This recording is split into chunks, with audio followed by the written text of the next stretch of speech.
अपन चर्चा करने वाले हैं डिजास्टर मैनेजमेंट को लेकर के और कौन कौन सी प्राकृतिक आपदाएं हैं अपने पाठ्यक्रम में उनके ऊपर अपन चर्चा करेंगे और साथ के अंदर चर्चा करेंगे कि प्राकृतिक जो आपदाएं हैं इनका किस प्रकार से प्रबंधन किया जाता है, जैसे अपन आपदा प्रबंधन कहते हैं। क्या कोई आयोग वगैरह बनाए गए हैं, क्या बनाए गए हैं तो किस प्रकार से काम कर रहे हैं, आइएगा एक एक चीज को देखते हैं। साथियों सबसे पहले तो अपने को क्या करना है, जो आपदाएं हैं इन आपदाओं के बारे में जानना है, समझना है, एक एक बात को अच्छे ढंग से देखते हुए चलना है। सबसे पहली बात आपदा प्रबंधन को लेकर के हम शुरू करें तो अपने पास आती है कि सर आपदा है इनको कितने भागों में बांटा जाता है। मैं यहाँ पर बात करूँ आपदा प्रबंधन से पहले मैं यहाँ चर्चा कर लेता हूँ कि जो आपदाएं होती हैं इन आपदाओं को अपन 2-3 भागों में बांट सकते हैं। एक तो आपदाएं होती है जिन्हें अपन कहते हैं कि भूमिक आपदाएं, यानी जो कहीं ना कहीं भूमि से जुड़ी रहती हैं। यानी मैंने कहा कौन सी आपदाएं, तो आपने कहा भूमिक आपदा। और भूमिक आपदा का मतलब जैसे कि भूकंप का आ जाना ये भूमिक आपदा है, जैसे कि ज्वालामुखी का ये भूमिक आपदा है, जैसे कि भूसंकलन का आना ये भूमिक आपदा है। यानी भूमिक आपदाओं का मतलब कौन कौन सी आपदाएं भूमिक आपदाएं होती हैं, तो अपना उत्तर बनेगा भूमिक आपदाओं की श्रेणी में आपदाएं जो आती हैं जैसे भूकंप का आना ये भी अपने आप के अंदर प्राकृतिक आपदा है। जैसे कि मैं बात कर रहा हूँ भूकंप के बाद में ज्वालामुखी का आना ये भी अपने आप के अंदर प्राकृतिक आपदा है। ज्वालामुखी के बाद में मैंने कहा कि भूसंकलन का आना, यानी भूकंप ज्वालामुखी और भूसंकलन ये तीनों की तीनों चीजें इसमें शामिल की जाती हैं, तो आप कहेंगे प्राकृतिक आपदा में शामिल की जाती है। लेकिन है कैसी, ये है भूमिक आपदा। भूमिक के बाद में जैसे अपन बात करते हैं आगे तो अपने पास आता है सर एक आ जाता है जलीय आपदा। भूमिक आपदाओं के बाद में एक आ जाता है जलीय प्राकृतिक आपदा।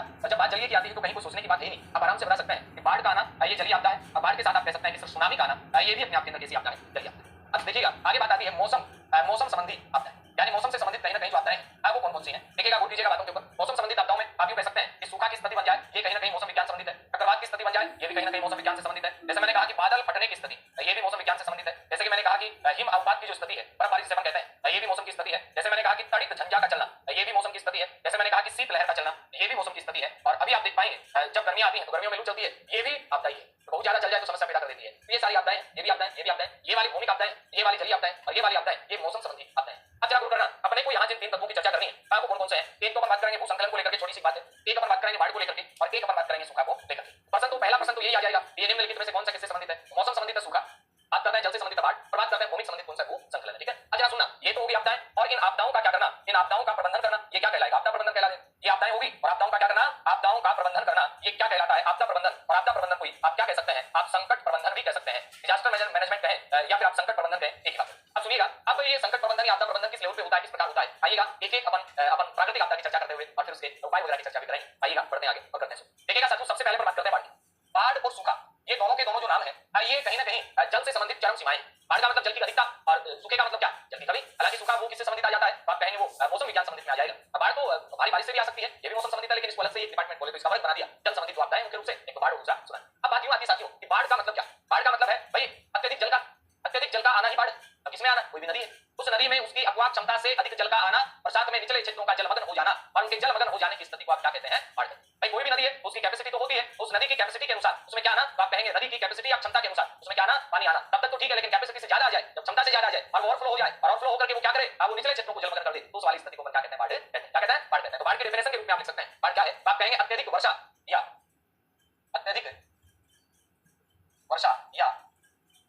अत्यधिक वर्षा या जलापूर्ति से। भाई कारण वर्षा भी बन सकता है, कारण जलापूर्ति भी बन सकता है, कोई अन्य सोर्स से भी। अत्यधिक वर्षा या जलापूर्ति होने से नदियों की अपवाह क्षमता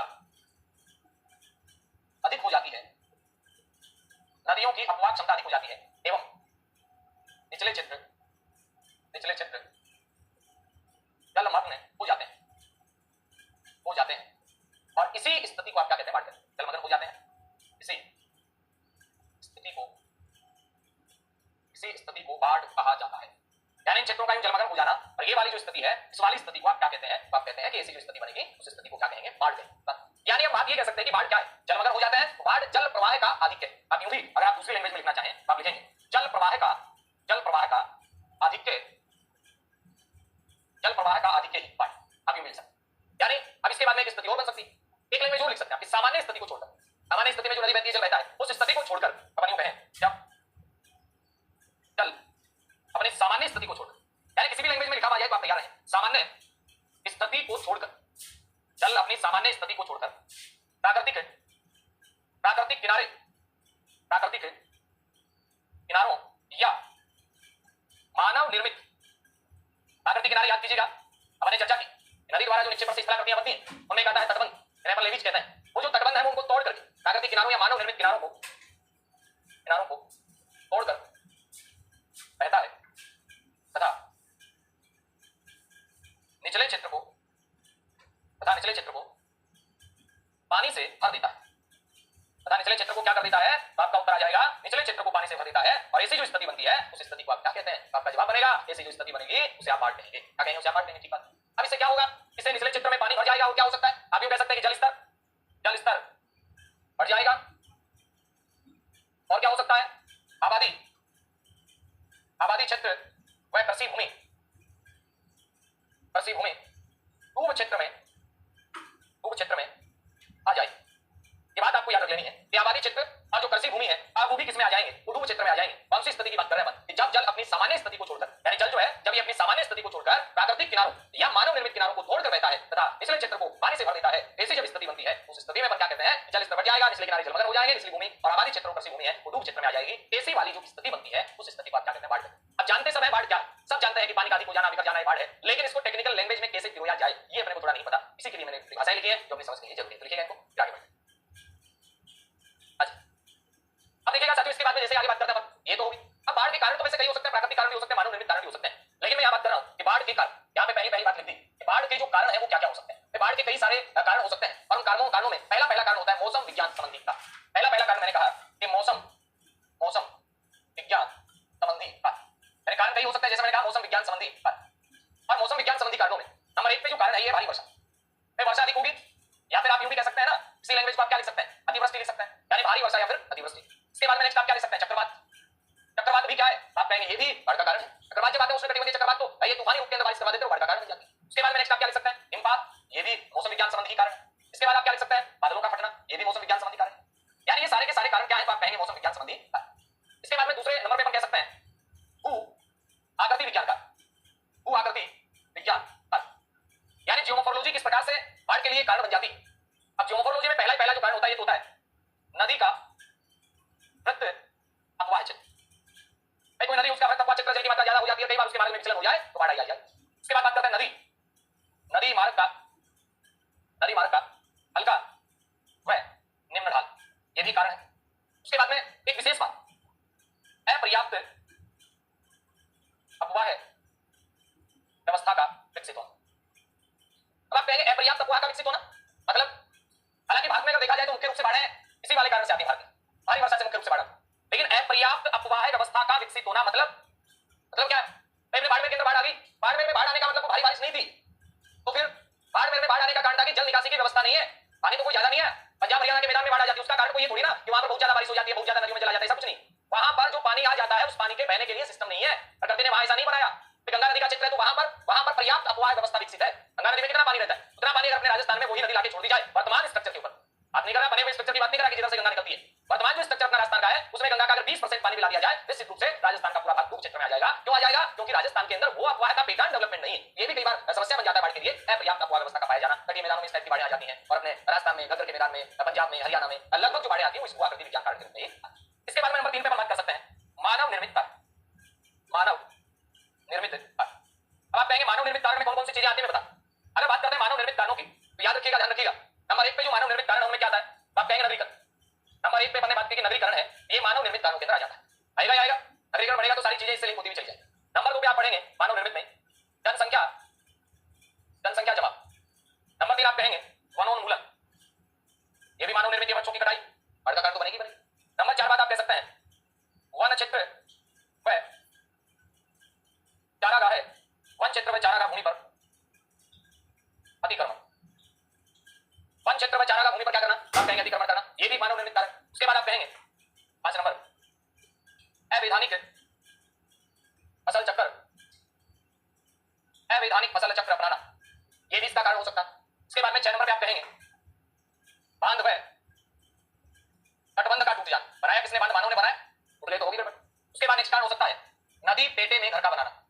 नदी पेटे में घर का बनाना यानी नदी का जो अपवाह क्षेत्र उसमें अगर घर बनाएंगे, उसमें बस्तियां बसाएंगे, उसमें उद्योग लगाएंगे, नदी को तो बहने के लिए तो जगह चाहिए, कहीं ना कहीं से तो बहेगी तो फिर वो बाढ़ का कारण बन जाएगा। ये सारे मानव निर्मित कारण, नगरीकरण, जनसंख्या का जमाव, वनोन्मूलन, वन क्षेत्र व चारागाह भूमि पर अतिक्रमण, अवैज्ञानिक अवैधानिक फसल चक्र को अपनाना, बांध तटबंध का टूटना, नदी पेटे में घर का बनाना या फिर और विकासात्मक कार्यों का करना, ये तमाम जो कारण है ये किस चीज के हैं? ये बाढ़ के कारण। बाढ़ के कारणों को मोटा-मोटी 3 भागों में बांटा जा सकता है। और कौन से 3 भाग हैं? एक अपन ने कहा कि मौसम विज्ञान संबंधित है, नंबर 2 पे हमने कहा कि भू आकृति के वैज्ञानिक कारण है, नंबर नंबर 3 पे अपन ने कहा कि मानव निर्मित कारण वनोन्मूलन है, वन क्षेत्र चारागाह प्रतिक्रमण है, ये अपन कर रहे हैं लगातार। उसके बाद वैधानिक फसल चक्र है, बांध और तटबंध का टूटना है। एक कारणों की वो लिख लीजिएगा, स्थानांतरित कृषि का किया जाना, ये भी मानव निर्मित ही कारण है। लगातार स्थानांतरित कृषि हो रही है, उससे वन विनाश की स्थिति पैदा हो रही है और वन विनाश की स्थिति पैदा होने का कारण है। तो ये तीन तो हो गए मोटा मोटी वर्गीकरण करके। सबसे ज्यादा लगभग भारी वर्षा से आती है पर्याप्त तकवा का उदाहरण अपने राजस्थान में, बाड़मेर, राजस्थान के बाड़मेर, जैसलमेर में, पंजाब में, हरियाणा में, इनमें आपको देखने को मिलता है, साथ में तटीय प्रदेशों में। और ये वाले कारण तो कहीं भी देखे जा सकते हैं। ठीक है, आगे देखिएगा। अब बात आती है अपनी नेक्स्ट कि अन्य जो कारण है ये कौन कौन से हैं। मैंने कहा अन्य, यानी बाढ़ को लेकर ही अगर मैं अन्य कारणों की बात करूं तो आप कहेंगे कौन कौन से कारण हो सकते हैं। नंबर 1 कारण हो सकता है नदी में अवसाद या गाद की मात्रा, नदी में अवसाद या गाद की मात्रा का अधिक होना, नदी में अवसाद या गाद की मात्रा का अधिक होना, ये अन्य कारणों के अंदर आता है। नदी में अधिक होना, अवसाद या गाद की मात्रा का क्या होना, तो आप कहेंगे अधिक होना। इसके बाद में आप कहेंगे सहायक नदियों द्वारा मुख्य नदी के अंदर अत्यधिक जल की आपूर्ति का, सहायक नदियों द्वारा मुख्य नदी में अत्यधिक जलापूर्ति करना, यह भी बाढ़ का कारण। उसके बाद में नदी के बहाव क्षेत्र में भूकंप व भूसंकलन जैसी अविवर्तनिकी क्रियाओं का होना, जैसी विवर्तनिकी क्रियाओं का होना। यह बात आपको याद रखनी है। नदी के बहाव क्षेत्र में भूकंप व भूसंकलन जैसी विवर्तनिकी क्रियाओं का होना। तभी भूकंप और भूसंकलन जब आएंगे नदी के बहाव क्षेत्र में, तो निश्चित ही नदी का जो अपन कहेंगे क्रमबद्ध तरीके से जो बहाव चल रहा था, या पानी आगे जा रहा था, पीछे जा रहा था, जहां कहीं भी जा रहा था, उसमें परिवर्तन आएगा, और उसमें परिवर्तन आएगा तो कहीं ना कहीं समस्या पैदा कर देगी। अब इसके बाद में आती है कि प्राकृतिक जल निकासी, प्राकृतिक जल निकासी व्यवस्था में मानव निर्मित बाधाओं का आना। प्राकृतिक जल निकासी व्यवस्था में क्या आना, तो आप कहेंगे मानव निर्मित बाधाओं का आना, ये भी कारण बन सकता है। किस चीज का, आप कहेंगे ये भी कारण बन सकता है बाढ़। तो बाढ़ आने के कारण हो सकता है, तीन कारण बने अलग अलग वर्गीकृत करके देखें कि आपका मौसम विज्ञान संबंधित कौन से हैं, भू-आकृति संबंधित कौन से हैं, और अन्य कारण कौन से हैं, फिर मानव निर्मित कौन से हैं, फिर अन्य कारणों के अंदर चर्चा की कौन कौन से हैं, तो आप लिखिएगा और एक एक कारणों के विस्तार से, सॉरी एक एक बातों के विस्तार से चर्चा करते हैं कि किस किस टाइप से वो प्रश्न अपने बन सकते हैं और अपन बना सकते हैं। दोनों ही चीजों पर अपने को बात करनी है। चलें आगे। अब देखिएगा साथियों, बात आती है कि बाढ़ से जो प्रभावित भारत में एरिया है वो कौन कौन से हैं। नंबर 1 पे आप हेडिंग लगाइएगा पहले को, बाढ़ प्रभावित या बाढ़ प्रवण क्षेत्र, यानी बाढ़ प्रभावित या बाढ़ प्रवण क्षेत्र। एक नोट लगा के एक बात ले लेना स्पेशल, भारतीय भूवैज्ञानिक सर्वे के अनुसार, भारत का 12.5% भौगोलिक क्षेत्र, 12.5% दिख रहा है ना, 12.5% भौगोलिक क्षेत्र बाढ़ प्रवण क्षेत्र में सम्मिलित किया जाता है। इसमें सम्मिलित किया जाता है तो आपका उत्तर बनेगा कि बाढ़ प्रवण क्षेत्र में सम्मिलित किया जाता है। कौन सा भैया, तो आपका उत्तर बनेगा भारतीय भूवैज्ञानिक सर्वे के अनुसार भारत का लगभग कितना 12.5% जो क्षेत्रफल है ये आपका बाढ़ प्रवण क्षेत्र में है। ये प्रश्न मुझे लग रहा है कि आपके पेपर में आ ही जाएगा और आ ही जाना चाहिए, ताकि थोड़ा सा आप देखिए। अब बात आती है कि बाढ़ में सामान्यतः आप लिखिएगा भारत में सामान्यतः बाढ़ असम, यूपी, बिहार, पश्चिम बंगाल, पंजाब, हरियाणा,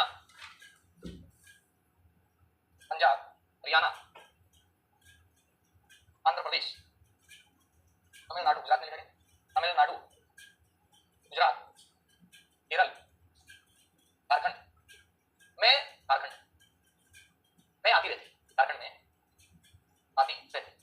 ये बात आपको याद रख लेनी है कि बाढ़ के भारत में क्षेत्र कौन सा, भारत में सामान्यतः बाढ़ है असम में आती, यूपी में आती, बिहार में आती, पश्चिम बंगाल में आती, पंजाब में आती, हरियाणा में आती, आंध्र प्रदेश में, तमिलनाडु में, गुजरात में, केरल में, झारखंड में और झारखंड में आती है। अब जो बाढ़ के क्षेत्र बनते हैं उनमें नंबर 1 पे आता गंगा नदी बेसिन। अब एक नंबर पे चर्चा करते हैं जिसकी वो आता गंगा नदी बेसिन। बाढ़ क्षेत्रों में नंबर 1 पे बात करें गंगा नदी बेसिन। अब जब गंगा नदी बेसिन की बात करें तो एक बार मैं बना देता हूं कि कौन सी नदी, गंगा नदी में तो इधर से आपका यमुना नदी भी मिलती है, यमुना में तो सर चंबल भी मिलती है, चंबल है, सिंध है, बेतवा है, केन है, ये सारी यमुना में मिलती है। इसके बाद में बात करते हैं गंगा नदी में सर इधर से सोन नदी मिलती है, इधर से सर इसकी वितरिका निकलती है, हुगली में सर दामोदर मिलती है, बिल्कुल मिलती है। ये गंगा इधर चली जाती है, मूल गंगा इधर से आपका पद्मा मिल जाती है, ये इधर से पद्मा, ये जमुना, ये मेघना के नाम से चली जाती है। ऊपर से बात करते हैं तो बहुत सारी नदियां मिलती है, जैसे कि रामगंगा मिलती है, काली मिलती है, राम की काली, गोमती का घाघरा, गंडक, कोसी, महानंदा है। राम की काली, रामगंगा, कालीगंगा, गोमती, घाघरा, गंडक, कोसी और इधर से आपका महानंदा, महानदी नहीं महानंदा। अब ये नदियां क्या है, ये बाढ़ का कारण तो बनेगी कहीं ना कहीं। इसका मतलब गंगा नदी बेसिन में बाढ़ें आती हैं, बिल्कुल। और गंगा नदी बेसिन में बाढ़ें आती हैं तो मैंने कहा इधर से रामगंगा नदी, इधर से मैंने कहा कि काली नदी, इधर से मैंने कहा कि आपका राम की काली, गोमती नदी, राम की काली, गोमती का घाघरा, गंडक, कोसी, गंडक नदी, कोसी तो ये कोसी नदी, ये वाली महानंदा नदी, ये वाली बात करते हैं तो दामोदर नदी, दामोदर की बात में बात करते हैं तो ये वाली हुगली नदी, आगे फिर बात करते हैं तो ये वाली सोन नदी, चंबल, सिंध, बेतवा, केन, ये वाली सिंध नदी, ये वाली बेतवा नदी, ये वाली केन नदी, ये वाली चंबल नदी है और ये वाली यमुना। अब मुझे बताइएगा क्या ये नदियां बाढ़ नहीं लाती? बिल्कुल आती हैं। और बाढ़ लाती हैं तो अपने को ये भी ध्यान रखना है कौन सा नदी क्षेत्र कहां लाएगा। अब अगर मैं बात करूंगा कि दामोदर नदी वाला बेल्ट है, इससे अगर बाढ़ आएगी तो कहां आएगी? तो आपका जवाब बनेगा सर इससे बाढ़ आएगी तो पश्चिम बंगाल में आएगी, वेस्ट बंगाल जिसे अपन कहते हैं यहां पे बाढ़ आ जाएगी। बात करते हैं सर कोसी की गंडक की, अगर मैं कहूं कि इन नदियों से बाढ़ कहां आएगी तो आपका उत्तर आएगा सर इन नदियों से बाढ़ बिहार के अंदर आ जाएगी। मैं बात करता हूं कि गोमती घाघरा, इनसे बाढ़ कहां आएगी? इनसे यूपी वाले बेल्ट में बाढ़ आ जाएगी। और मैं बात करता हूं कि यमुना, इससे दिल्ली और हरियाणा वाला भाग बाढ़ पीड़ित हो जाएगा। कहने का मतलब ये है कि दिल्ली हरियाणा से लेकर यूपी बिहार और पश्चिम बंगाल तक का जो भाग है ये आपका गंगा नदी के बेसिन में पड़ता है। गंगा नदी का मतलब ये नहीं कि गंगा नदी जिन राज्यों से गुजर रही है वही उत्तराखंड, उत्तर प्रदेश, बिहार, झारखंड और पश्चिम बंगाल, उनके अलावा भी जिधर से इसका कैचमेंट एरिया जिधर से पानी लेती है अपनी साइड नदियों के द्वारा, वो भी गंगा नदी बेसिन में शामिल किया जाएगा। और किया जाएगा तो वहां की बाढ़ आएगी उसे भी गंगा नदी बेसिन के बाढ़ में ही गिना जाएगा। तो ये चीज आप लिखिएगा, मैं बनाइएगा तो मैं दो एक लाइनें लिख पाता हूं, वो भी आप लिख लीजिएगा इसी पैराग्राफ के अंदर ताकि अपने सुविधा रह जाए।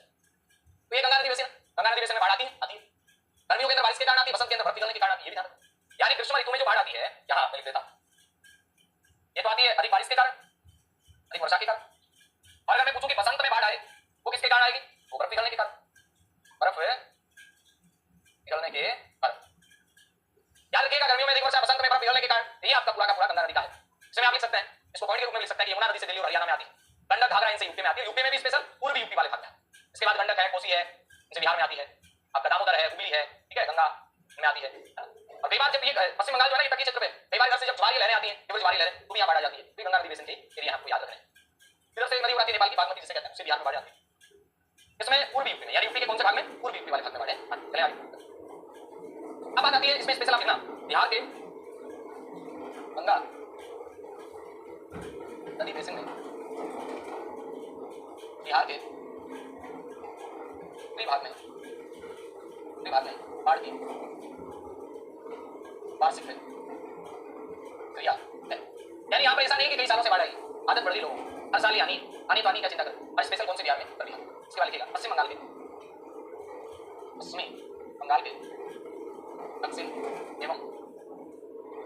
के दक्षिण एवं मध्य भाग में वर्षा ऋतु में बाढ़ें आती हैं तथा कई बार वार्षिक प्रभाव के कारण भी बाढ़ें आती हैं। ये बात आपको याद रखनी है। यानी पश्चिम बंगाल के दक्षिण एवं मध्य भाग में वर्षा ऋतु में बाढ़ें आती है, नंबर एक बात। और नंबर दो बात आपको याद रख लेना है कि कई बार क्या होता है, कई बार ज्वारीय प्रभाव के कारण भी बाढ़ें आ जाती है। बात आपको याद रखनी है। ज्वारीय प्रभाव समझे? भी ज्वारीय लहरें आएंगी तो उस क्षेत्र में पानी को ज्यादा मात्रा में पहुंचा देती हैं और उसके कारण भी कई बार बाढ़ आ जाती है। अब आप लिखिएगा नेक्स्ट गंगा नदी बेसिन के बाद में ब्रह्मपुत्र बराक नदी बेसिन। और ब्रह्मपुत्र और बराक नदी बेसिन में आप लिखिएगा इस क्षेत्र में अरुणाचल प्रदेश, इस क्षेत्र में अरुणाचल प्रदेश, झारखंड से असम, पश्चिम बंगाल, अरुणाचल प्रदेश, असम, पश्चिम बंगाल, मणिपुर आदि है। लिखना असम में बाढ़ का आना ये वो नया काम नहीं है, वार्षिक प्रक्रिया है। असम में बाढ़ का आना भाई अपने राजस्थान में तो कई वर्षों के अंतराल से आती है, तो आना वार्षिक क्रिया है। फिर आप कहेंगे क्यों? आखिर क्यों वार्षिक प्रक्रिया? कोई तो कारण है ना। नंबर एक पे कारण है भारी वर्षा, नंबर एक पे कारण क्या है? भारी वर्षा। नंबर दो पे कारण नदी में खाद की अधिकता। नदी में अवसाद जब ज्यादा हो गया ना, अवसाद ज्यादा हो जाएगा तो क्या हो जाएगा? अब कहेंगे नदी है, जब उसमें खाद ज्यादा हो जाएगा तो पानी के लिए जगह तो चाहिए, तो अपनी घाटी को छोड़ के बाहर आएगी तो बाढ़ें आएंगी, अच्छे बाहर निकलोगे तो समस्या है। तो ये भारी वर्षा, भारी वर्षा भी स्पेशल कहा, आप कहेंगे ब्रह्मपुत्र की निचली घाटी, यानी भारी वर्षा भी होगी लेकिन कहां होगी? तो आपका जवाब आएगा ब्रह्मपुत्र की निचली घाटी में होगी। भारी वर्षा तो होगी लेकिन कौन सी में? ब्रह्मपुत्र की निचली घाटी में होगी। इसके बाद में आप कह सकते हैं मृदा प्रदन हुआ तो घात बड़ी तो बाढ़। इसके बाद में भूसंकलन, इस वाले भाग में भी भूसंकलन होता है। इसके बाद में स्थानांतरित खेती, इस वाले भाग में तो ज्यादा ही है वैसे भी, क्या नोट लगा के लिखना। असम में सर्वाधिक प्रभावित क्षेत्र, असम में सर्वाधिक प्रभावित क्षेत्र माजुली द्वीप। ये बात आपको याद रख लेनी कि असम में जो सबसे ज्यादा प्रभावित क्षेत्र है वो प्रभावित क्षेत्र कौन सा है? भाई साहब आपका उत्तर आएगा माजुली द्वीप है। और एक बात लिख देता हूं मैं, असम का 45% बाढ़ प्रवण क्षेत्र है।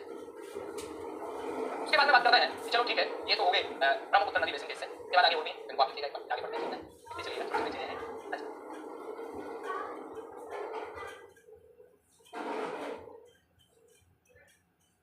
अब देखिएगा फिर आगे बढ़ते हैं, बात आती है ब्रह्मपुत्र नदी बेसिन के बाद में और कौन कौन सी चीजें हैं आप लिख सकते हैं। पंजाब, हरियाणा का बाढ़ क्षेत्र, यहां आपको लिखना इस क्षेत्र में अल्प वर्षा होती है लेकिन होती है, लेकिन क्या है ये सुनना, क्या होती है वर्षा तो कम होती है, लेकिन अभी मैंने क्या कहा था, अफवाह की जो व्यवस्था है वो क्या है, आप कहेंगे वो अफवाह की जो व्यवस्था है ना वो कमजोर है, और वो जब कमजोर है तो समस्या बेकार है। पानी जल निकासी होती नहीं, जल निकासी नहीं होती तो बाढ़ आ जाती है, आप कह सकते हैं इस क्षेत्र में वर्षा होती है, लेकिन कम जल भी अविकसित अफवाह तंत्र के कारण बाढ़ ला देता है। यानी मैं यूं कह सकता हूं जल निकासी का अभाव, जल निकासी का अभाव हो जाता बाढ़ आ जाती है। जैसे उदाहरण के तौर पर सतलज, व्यास, घग्गर नदी में बाढ़, ये बातें आपको याद रख लें। इसके बाद में होती है तटीय क्षेत्र में बाढ़। तटीय क्षेत्र में बाढ़ में आप कह सकते हैं केरल के अलावा महानदी गोदावरी, कृष्णा, कावेरी नदियों के डेल्टाई भाग में, याद रखिएगा केरल के बाद महानदी गोदावरी, कृष्णा, कावेरी नदियों के डेल्टाई भाग में यानी निम्न क्षेत्र में बाढ़ें आ जाती हैं। नर्मदा व ताप्ती नदियों के बहाने पर, जैसे पश्चिम बंगाल में पड़ गया था ज्वारीय प्रभाव के कारण, वैसे ज्वारीय प्रभाव के कारण बाढ़ आती है। उसके बाद में लास्ट में लिख लीजिएगा मध्य भारत व शेष भारत न्यूनतम बाढ़ का, और केरल वाले भाग में तो कीचड़ युक्त धाराएं चलती हैं, इसके कारण बाढ़ आ जाती है, यानी कीचड़ युक्त धाराओं के कारण बाढ़ आ जाती है केरल में। और मध्य भारत और शेष भारत वो न्यूनतम बाढ़ का क्षेत्र है। इसका मतलब सर्वाधिक बाढ़ कहां आती है, एक तो गंगा नदी वाले बेसिन में, एक आती है ब्रह्मपुत्र नदी वाले बेसिन में, उसके बाद में आती है उससे फिर घटते चलते हैं तो आपका पंजाब हरियाणा वाले बेल्ट के अंदर, उसके बाद तटीय क्षेत्रों में आती है, बाकी भाग के अंदर तो कभी कभार आ जाती है, 5-10 वर्षों से आती है। यहाँ कोई वार्षिक प्रवृत्ति नहीं देखी जाती है, हर वर्ष बाढ़ आएगी ही आएगी, ठीक है।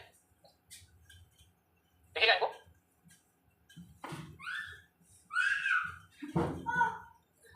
इसके बाद में बात आती है, बाढ़ के बारे में चर्चा की है, अपन ये बात करें कि बाढ़ का किस प्रकार से हम उपाय कर सकते हैं। बाढ़ की चर्चा कर ली, बाढ़ का उपाय काम जो है यह बाढ़ का पूर्वानुमान लगाना,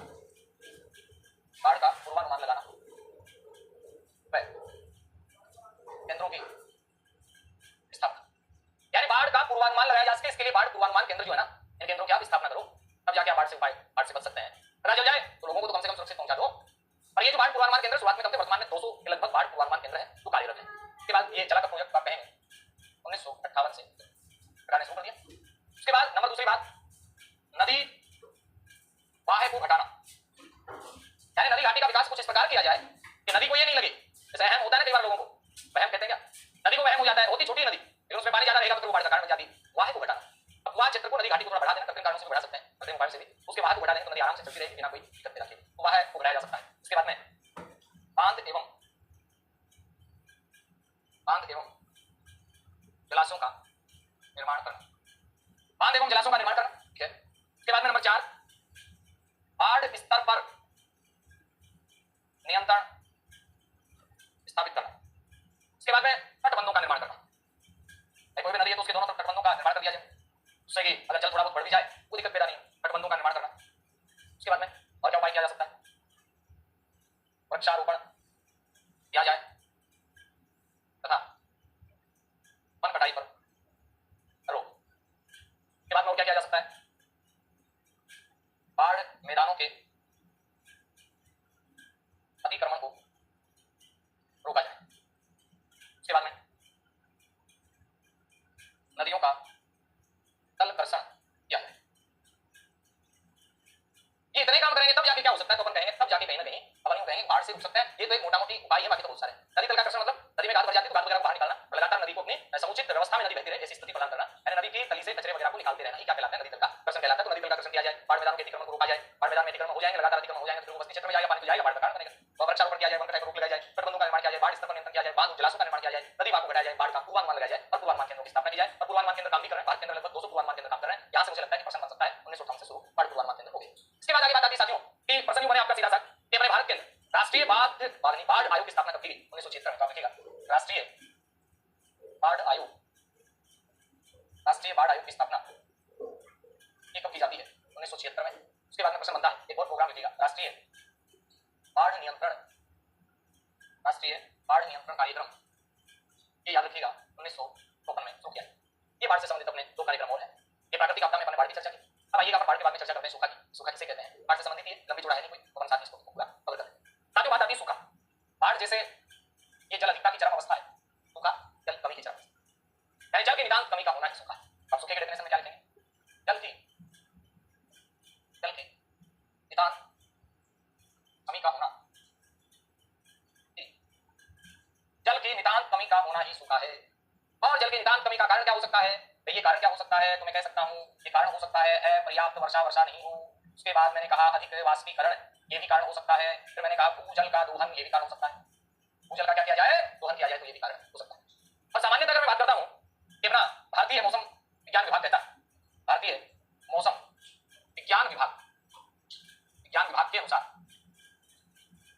सामान्यतः लगातार या कहें सामान्यतः कम से कम 22 दिन तक 0.01 सेंटीमीटर या 25 मिलीमीटर से कम से कम 22 दिन तक से अधिक वर्षा नहीं हुई हो।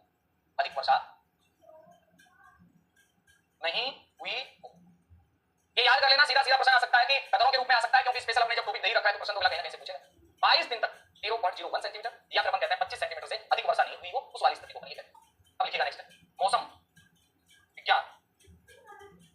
विज्ञान संबंधी सूखा। इसका मतलब क्या होता है? अपेक्षा से 75% कम वर्षा। मौसम विज्ञान संबंधी सूखे का मतलब है अपेक्षा से 75% कम वर्षा। उसके बाद में कृषि सूखा, नेक्स्ट नंबर पे सूखा आता है कृषि सूखा। और कृषि जो सूखा इसमें सीधा सा क्या रखने से भूमि आर्द्रता सूखा भी कहते हैं। इसे अपन क्या कहते हैं? आप कहेंगे इसे कहते हैं भूमि आर्द्रता सूखा। और ये होता क्या क्यों? तो सुनिएगा मेरी बात। यानी जो कृषि सूखा है या भूमि आर्द्रता जो सूखा है, मृदा में नमी की कमी, मृदा में नमी की क्या होना? कमी होना। याद रखिए, मृदा में नमी की कमी होना। और ये सूखा जो कृषि सूखा है ना, ये उन क्षेत्रों में नहीं होता जहां 30% से अधिक क्षेत्र सिंचित है। नोट लगा के कृषि सूखा उन क्षेत्रों में नहीं होता माना जाता जहां 30% भाग सिंचित, यानी जहां कम से कम 30% भाग सिंचित होता है वहां नहीं होता। एक आता है सामान्यतः जल विज्ञान संबंधी सूखा। जल विज्ञान संबंधी सूखा, बताइए जरा इसका संबंध किससे होगा? जल विज्ञान संबंधी सूखा इसका मतलब क्या? जल स्तर का नीचे चले जाना। अब लिख सकते हैं जल स्तर का नीचे चले जाना, ये जल विज्ञान संबंधी सूखा। यानी जल स्तर का किधर चले जाना? तो आप कहेंगे नीचे चले जाना। एक आता है पारिस्थितिकी सूखा। पारिस्थितिकी सूखा ये कौन सा सूखा होता है?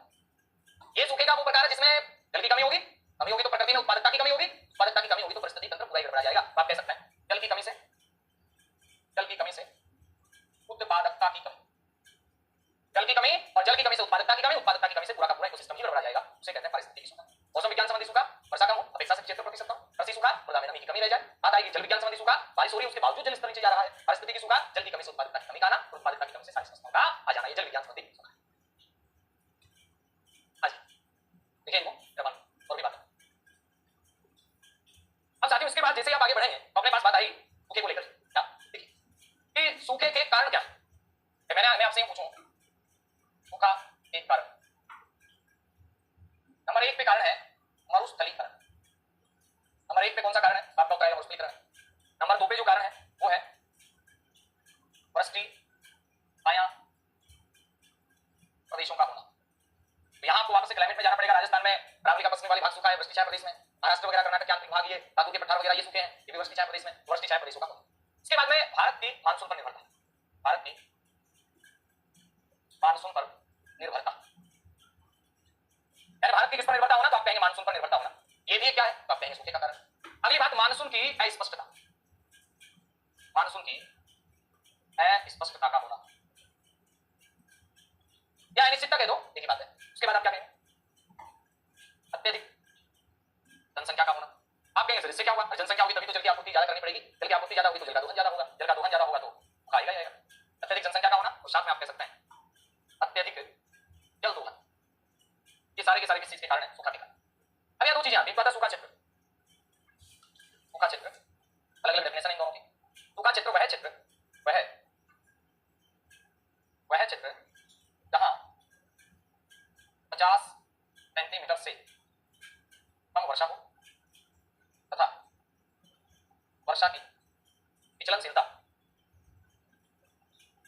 या परिवर्तनशीलता कह दो, परिवर्तनशीलता 25% से अधिक। और कर लेना मेरी बात, जब जब वर्षा की परिवर्तनशीलता बढ़ती है, क्या कह रहा हूं मैं, जब जब वर्षा की विचलनशीलता या परिवर्तनशीलता बढ़ती है, इसका मतलब वहां वर्षा कम है। दोनों में विपरीत रिलेशन है। राजस्थान में वर्षा की विचलनशीलता सबसे ज्यादा पाई जाती है, जैसलमेर में तो वर्षा कम होती है। जहां वर्षा कम होगी वहां विचलनशीलता ज्यादा होगी, जहां वर्षा ज्यादा होगी वहां विचलनशीलता कम होगी। सीधी सी बात है, याद रख लेनी है, समझ में आएगा।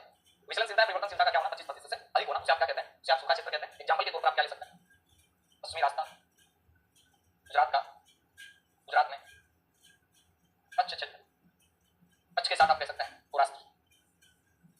बात आती है सूखाग्रस्त क्षेत्र, सूखा क्षेत्र के बाद में आता है सूखाग्रस्त क्षेत्र। ये से थोड़ी सी सुधरी हुई व्यवस्था है, थोड़ी सी इतनी सी, वह क्षेत्र जहां 75 सेंटीमीटर से कम वर्षा हो तथा वर्षा की विचलनशीलता या परिवर्तनशीलता 25%। कैसे कम कम कम हुई, या 25 से ज्यादा तो वर्षा 50 है, यहाँ पर वर्षा की 75 होगी तो 25 होगी और कम भी होगी। तो जैसे गुजरात, राजस्थान, पंजाब, हरियाणा, यूपी, एमपी, महाराष्ट्र का मध्य भाग, कर्नाटक, दक्षिण तेलंगाना, कालाहांडी, पुरुलिया जिला आदि क्षेत्र लिखने की कोई आवश्यकता है नहीं। तो ये सूखाग्रस्त क्षेत्रों में, जैसे लिख लीजिएगा, क्या अपना प्रश्न तो किधर से भी एग्जामिनर दे सकता है। एक मिनट लिखिएगा, दक्षिण तेलंगाना, कालाहांडी, झारखंड का पलामू, ये आदि आदि है, सारे के सारे किसमें आएंगे, आप कहेंगे महाराष्ट्र, कर्नाटक, यूपी, एमपी, गुजरात, राजस्थान, पंजाब, हरियाणा। देखिए बहुत सारे यूपी के अंदर मिर्जापुर क्षेत्र है, ये आपका सूखाग्रस्त क्षेत्र है। कर्नाटक का आंतरिक भाग है, महाराष्ट्र का आंतरिक भाग मध्य भाग है, एमपी का पूर्वी भाग है, यूपी का पूर्वी भाग है, इनमें क्या सूखा भी पड़ता है। ठीक है, ये चीजें आप लिख लीजिए।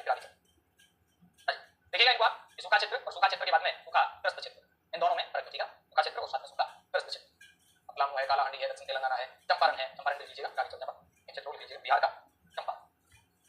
ठीक है, अब देखिएगा इसके बाद बात आती है कि अपने भारत में बाढ़ें कब कब आई, कहां कहां आई। आप कहेंगे भारत में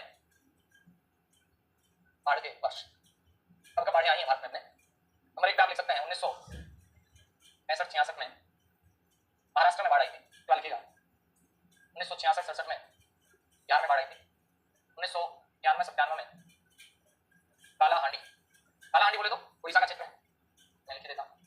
उसके बाद 2009 में देश के अधिकांश भागों में आई थी। अब आप कहेंगे सर देश में तो और भी आई है बाढ़ें, बिल्कुल आई है। 1973-73 में भी देश में बाढ़ आई है, 1979-80 में भी बाढ़ आई है, 1985-1988 में भी बाढ़ आई है, उसके बाद 1999-2000 में भी बाढ़ आई है, उसके बाद 2002 में भी बाढ़ आई है, उसके बाद 2009 में भी बाढ़। लेकिन पिछले 100 वर्षों में खतरनाक बाढ़ का नाम है सूखा। पिछले सॉरी मैंने बाढ़ की जगह बोल दिया सूखा। पिछले 100 वर्षों में भयंकर सूखा, बाढ़ चल रही थी साथ साथ बाढ़ बोला गया, इसलिए माफी चाहता हूं मैं दिल की गहराइयों से। तो यह पिछले 100 वर्षों में भयंकर सूखा है, ये कब पड़ा तो आप कहें 2002 के। अब सूखे को रोका कैसे जाए, तो क्या रोकने के लिए सूखा प्रवण क्षेत्र विकास कार्यक्रम सुना सकता है कि सूखा प्रवण क्षेत्र विकास कार्यक्रम ये कब चलाया गया, 1973-72 में चलाया गया। इसकी शॉर्ट रूप में डीपीएपी से कहते थे, लेकिन आपको सीधा याद रखिएगा सूखा प्रवण क्षेत्र विकास कार्यक्रम, ये आपका चलाया जाता है। सूखा कह दो या फिर आप अनावृष्टि क्षेत्र विकास कार्यक्रम के नाम से इसे जान सकते हैं। तो सूखा प्रवण क्षेत्र विकास कार्यक्रम ये चलाया जाता है 73-72 के। बात आती है इसमें क्या किया गया, ये जो क्षेत्र कार्यक्रम चलाया गया इसके अंदर एक था, एक तो भूमि का सुधार करना है ना, एक तो इसमें काम क्या किए गए, आप कहेंगे इसमें भू सुधार की कहीं ना कहीं चर्चा की गई, और भू सुधार के साथ साथ मृदा के अंदर अपन कहें आर्द्रता का संरक्षण किया जा सके। आप यूं कहें भू सुधार के साथ मृदा में नमी व आर्द्रता का संरक्षण, के बाद में वृक्षारोपण व वानिकी जैसे आप कहें, के बाद में चारागाहों का विकास, के बाद में तालाब, नदी आदि जलाशयों से काट का हटाना व जल पुनर्भरण कार्यक्रम ये चलाया गया। तो ये सारे सूखा प्रवण क्षेत्र कार्यक्रम जो था 1973-74 में चलाया गया, इसके तहत ये सारे काम होते हैं। भू सुधार का काम है, मृदा में नमी को बनाए रखना है, वृक्षारोपण है, वानिकी है, चारागाहों का विकास है, तालाब, नदी आदि जलाशयों से काट का हटाना है, तो साथ में जल का पुनर्भरण करना है। ये तमाम जो कार्य है ये सूखा प्रवण क्षेत्र विकास कार्यक्रम के तहत चलाए जाते हैं। साथ के अंदर जल संसाधनों का संरक्षण करने का भी आपका पुनर्भरण कार्यक्रम के साथ साथ आप कह सकते हैं जल संसाधनों का संरक्षण, ये भी आपका हुआ, ये भी इसी के अंदर शामिल किया जाएगा। जैसे आगे चलते हैं आगे बात आती है मरुस्थल विकास कार्यक्रम, अपन कहें मरुस्थल विकास कार्यक्रम ये कब चलाया जाता है, तो आप कहेंगे 1977-78 में चलाया जाता है। इसमें अनुपात कितना रहता है, अनुपात केंद्र व राज्य 75/25, यानी इसमें जितना भी व्यय होगा उसका 75% व्यय खर्चा जो है ये कौन वहन करेगा? केंद्र सरकार। और इसका जो 25% पैसा है ये कौन वहन करेगा? ये राज्य सरकार। इसमें दो चीजें याद रखनी, 75% खर्चा कौन वहन करेगा? केंद्र सरकार वहन करेगी, और 25% पैसा कार्यक्रम में कौन वहन करेगी? अपनी राज्य सरकार वहन करेगी। ये थी किसकी बात है? सूखे की बात है। सूखे के बाद में आइए अब हम चर्चा करते हैं लैंडस्केप क्या है, भूसंकलन क्या है, लैंडस्लाइड लैंडस्लाइड क्या है ये देखिएगा। इसके बाद चर्चा करते हैं जैसे हम कहते हैं भूसंकलन। साथियों नोट करना, भूसंकलन का मतलब क्या है?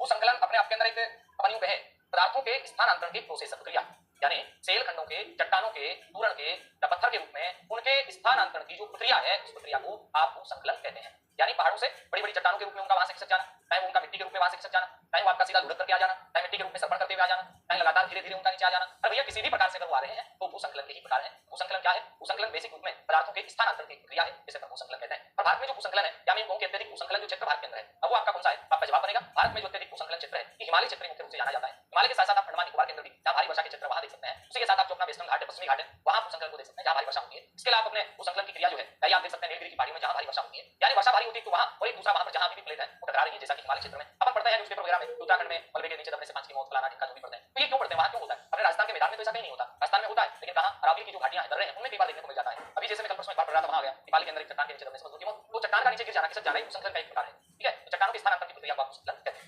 तो यहां भूसंकलन में देख सकते हैं यह है सामूहिक स्थानांतरण, यह है सामूहिक स्थानांतरण की प्रक्रिया है। इसमें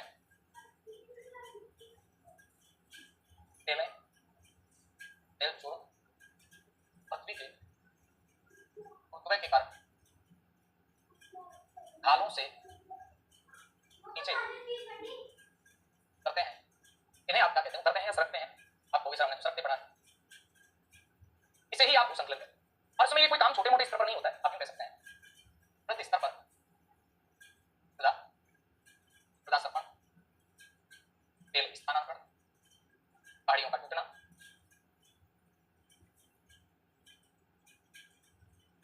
मृदा प्रवाह, मृदा एक प्रवाह के रूप में भी आ सकती है। के बाद आप कह सकते हैं मृदा अवपतन। और इसमें याद रखिएगा, अगर मैं बात करता हूं कि भूसंकलन की जो प्रोसेस है ये कहां ज्यादा होती है, आपको इतना याद रखना है। अगर मैं इसके क्षेत्र की बात करता हूं, क्षेत्र में भी एक तो होता है अत्यधिक प्रभावी क्षेत्र, वो क्षेत्र जिसमें भूसंकलन का प्रभाव सबसे ज्यादा है। जब ज्यादा प्रभाव की बात आएगी तो हिमालय को तो कौन भूलेगा, याद रखना ही पड़ेगा।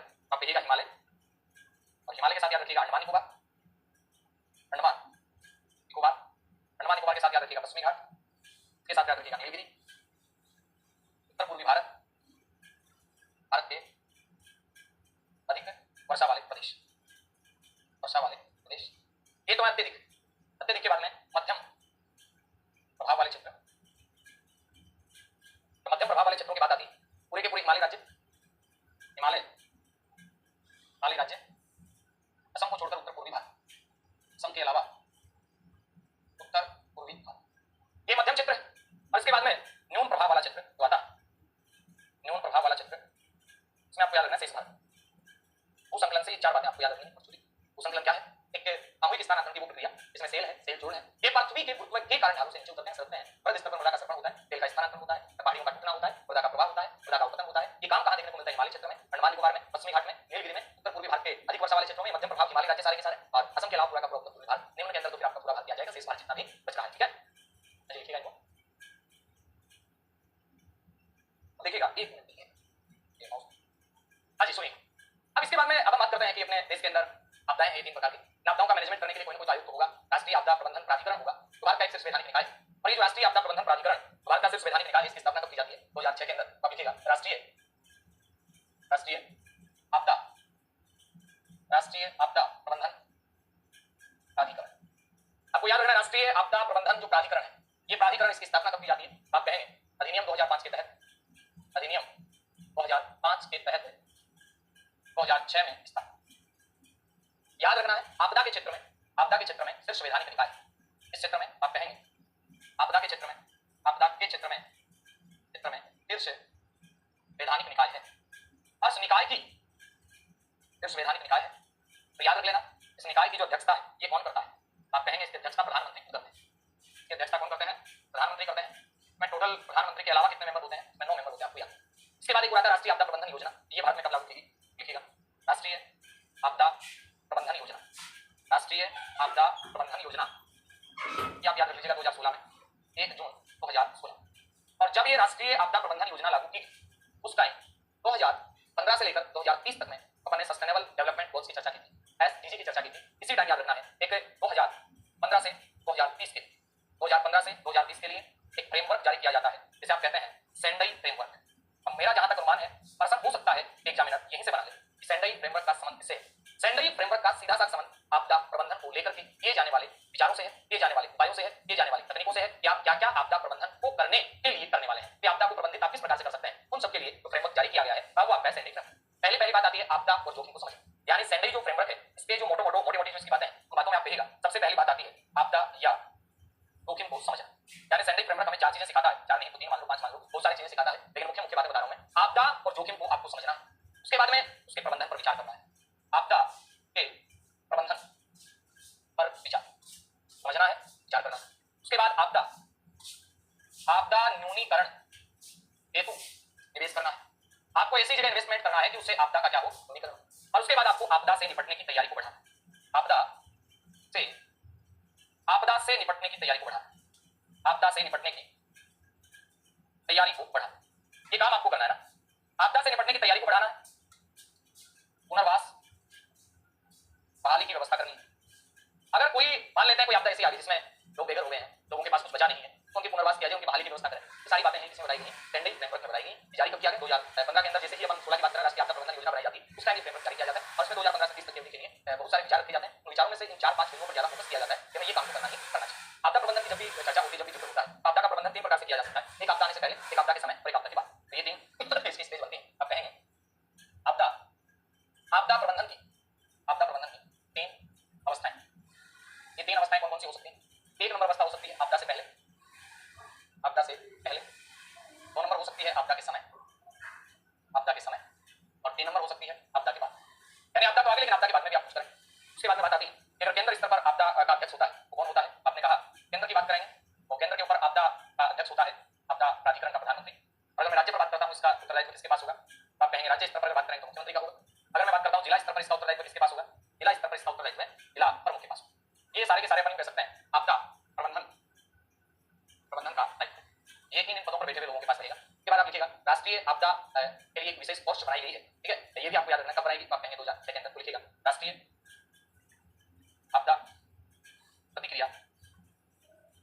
प्रतिक्रिया बल, इसका गठन कब किया जाता है, 2006 में किया जाता है।